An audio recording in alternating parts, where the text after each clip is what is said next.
Here's a trend to look out for when it comes to real estate. What's going to happen in the future is very simple. Industrialization age meant many people had to basically move to the bigger cities for jobs, i.e. in Australia, you'll see Sydney is the most expensive city. Why? Because that's where the most jobs are.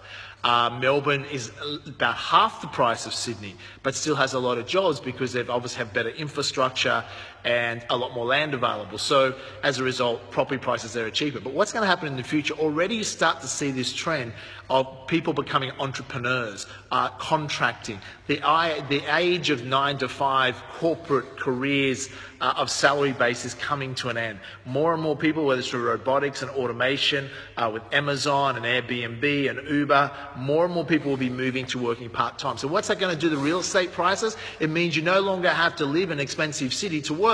You can actually go and live in, say, the Gold Coast or Noosa or Queenstown, New Zealand, and work off your laptop and earn an income.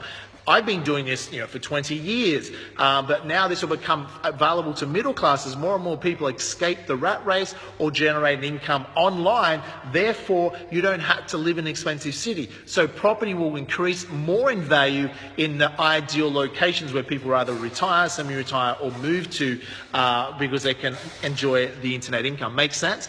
What also that means is that a $5 million home in Sydney, you could buy for $1.5 million equivalent at, say, the Gold Coast. So what it means is that you can actually have a better quality of life for a fraction of the price. I know people now that have moved to the Gold Coast, they've sold their home in Sydney, which they get a lot of money for.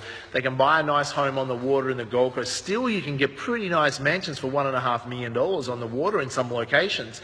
And they basically commute still to Sydney. They fly down on Monday, come back Thursday night, but their families would rather live on the Gold Coast. That's an example of the difference in the way that you can arbitrage different cities in the cost of living, especially with homes. Make sense? That's a major trend that's going to affect real estate.